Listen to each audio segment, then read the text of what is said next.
I'm going to be ranking the best dark matter cards right now in NBA 2K23. My team, we do have a tier list here ranking from S that goes all the way down to D tier, and we have about 20 to 25 of the best dark matter cards in the game. But guys, let me know in the comment section down below who are some of your guys' favorite diamond cards in my team right now, and of course, let me know what you guys are changing about my tier list. But looking at the first dark matter here is going to be Oscar Robertson. I would say he's probably somewhere in my B tier category. You guys got to remember, these are basically like the best cards in the game. Not all of the best cards, because obviously there's really good Galaxy Opals and pink diamonds as well, but these are going to be some of the best cards in the game. So even if I put Oscar at B, I'm not saying he's a bad point guard. I just don't think he's a top 10 point guard in the game with how many good out of position cards we've gotten, and just overall, I'm not really the biggest fan of his base. Like, I don't think his jump shot really is anything special. Obviously the upper is really good, probably the best upper in my team, but that base really does ruin the jump shot. All around though, I still believe he's a very elite point guard, just not in my top 10 point guard range, so I feel like he's probably got to be in B tier. Bill Russell,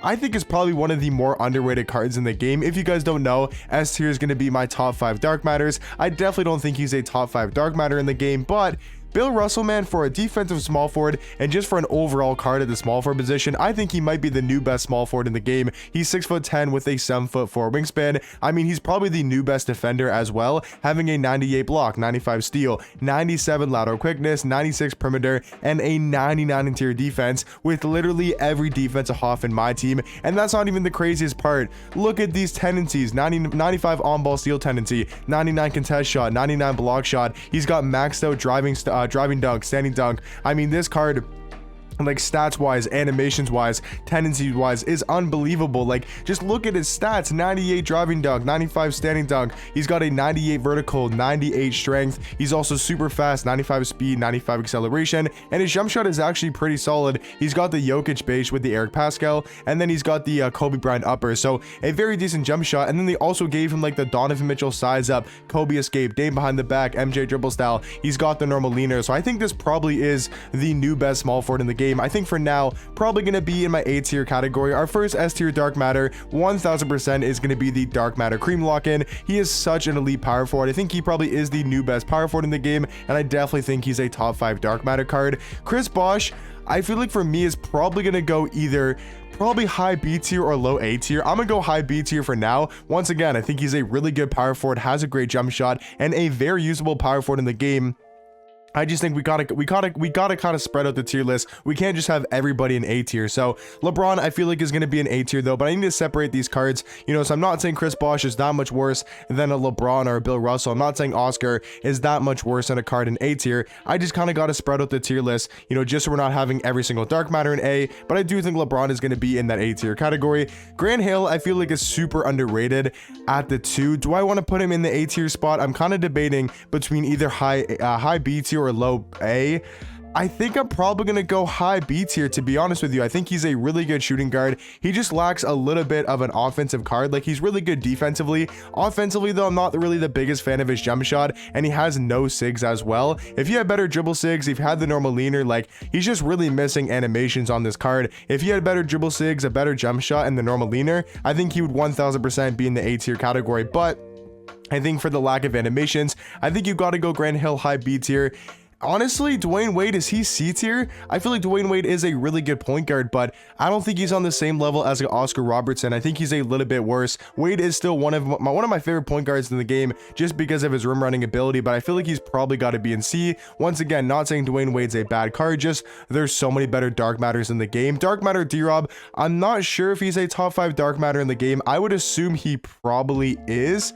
Yeah, I think D-Rob's got to be a top 5 dark matter. Bill Russell might also be an S tier as well. I'll throw D-Rob in S tier for now, though. A very good power forward. I don't think he's better than Kareem. I think he's probably the 2nd or the 3rd best power forward in my team, behind maybe Taco Fall, because that new card is so glitchy. Kobe Bryant, I feel like, is also probably an S tier. I think he's the 2nd best shooting guard in the game, right behind that dark matter T-Mac that obviously we'll talk about here in a second. But yeah, Kobe's such an elite shooting guard. He's 6'6" with a 6'11" wingspan. We know Kobe is going to damn near have perfect stats and badges. It really just comes down to his animations, and he's got his jump shot on very quick timing, which maybe isn't like the greatest release in the game, but it's definitely still a very solid jump shot. And he's also got some pretty solid sigs with the Steph Curry escape. I know a lot of people in the comp community don't like the Curry escape, but I feel like for the people that don't really care about like the Trey escape, I think Curry's probably the next best, either that or the John Wall. Like, I think it's very easy to use and one of the easiest escapes to use in my team, where the Trey escape takes a little bit more skill and a little bit more practice to get better with. George Gervin, I think is probably B.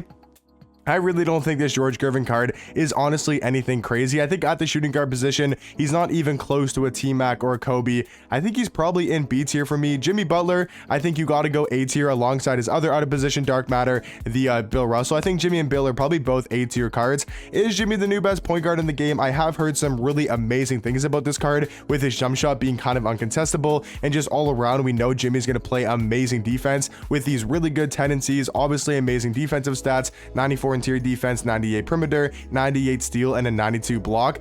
I think Sengun might be a little bit better than Jimmy, but that's obviously a very close debate, because this Jimmy Butler card all around as a dark matter I think is one of the best in the game, and probably somewhere in my A tier category. Next dark matter though is going to be Giannis, and I feel like you got to throw him probably A tier.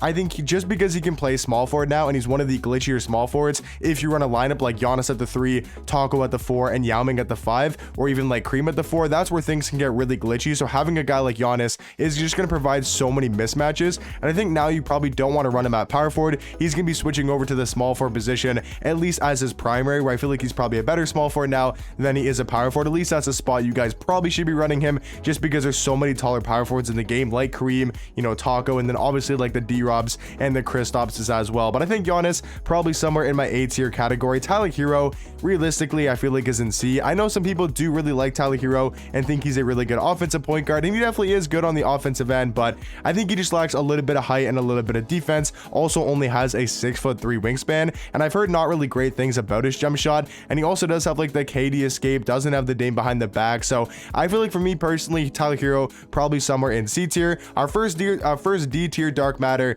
is going to be the trophy case Larry Bird, one of the most disappointing cards in my team history, probably for the amount of hours grinded for this card and for how good he actually is. He's one of the most underwhelming cards we've probably ever seen, so he's easily going to be a D tier. Just not even a usable dark matter card. Like, there's probably 50 small forwards better in the game, and that might even be understating it. Like, there's just so many better small forwards in my team right now. Jimmer Fredette, I think, is another really good point guard. He's just undersized, kind of like Tyler Herro. He's such an elite offensive card. He's got every single Hall of Fame shooting badge in the game, basically. Or does he actually? I want to quickly check. Does he actually have every single Hall of Fame shooting badge? I think he has most of them, or pretty much every single one. Let me just quickly check. And yeah, Jimmer Fredette's got every single Hall of Fame shooting badge. Also has like the Trae Young fade, the Steph Curry escape. He's got a great jump shot, one of the fastest releases in the game. So just all around, I think Jimmer Fredette is a very fun card to use. But if we're talking about the best dark matters in the game, I think you probably got to go C tier. Kristaps, maybe a top 5 dark matter in the game. I like D-Rob a little bit more, just because I like D-Rob at the power forward spot over Kristaps, and then I think it's a close debate at the center position, but I'd say Kristaps is probably the best dark matter in A tier right now, and might honestly get moved up to S tier later in the video. Dark matter Dr. J, I think realistically is probably C tier. He's still a really good rim running card. He could drive to the basket with the best of them,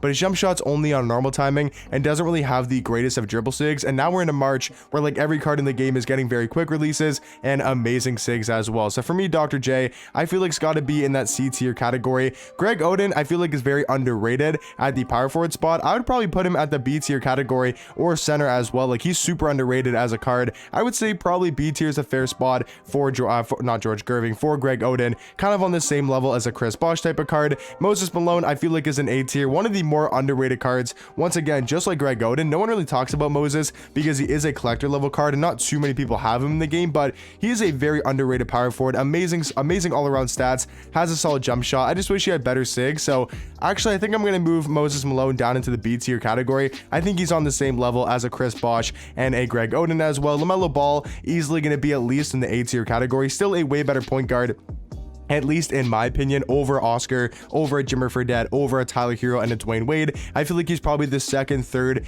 maybe a top 3 point guard in the game, somewhere in that top 3 range. So I feel like he's still probably got to be an A tier. Anthony Davis, is it crazy to say B tier? I feel like this card is super underwhelming. I'll probably throw him in A tier. for now, but if you wanted to throw him in B tier, I don't think he's much better than a Chris Bosh or a Moses Malone or Greg Oden. But I think for now, I'll probably throw 80 in the A tier category. Tim Duncan, gotta go D tier. I mean, just really isn't that usable of a card. Super slow jump shot. Yes, he's a solid defender, but I think Tim Duncan gotta go in the D tier category when we're talking about the best dark matter cards in the game. And then obviously Tracy McGrady gonna be in the S tier category. So now we do have to move one of these dark matters into the S tier category. Am I crazy to say Bill Russell over Kristaps? I think that might be a little bit crazy. I think at his position, Bill Russell is the best, where Kristaps is like the second or third best center in the game, and like the second or third, actually fourth best power forward. So am I crazy to say Bill Russell? You know what? I'm going to be a little bit different. I know a lot of people probably would say Kristaps, but I think Bill Russell is an absolute beast. I think he's the new best small forward in the game. He does everything on the court at such a high level, and I feel like for your squad, he's actually going to bring a little bit more to the table than a card like Dark Matter Kristaps. But I feel like most people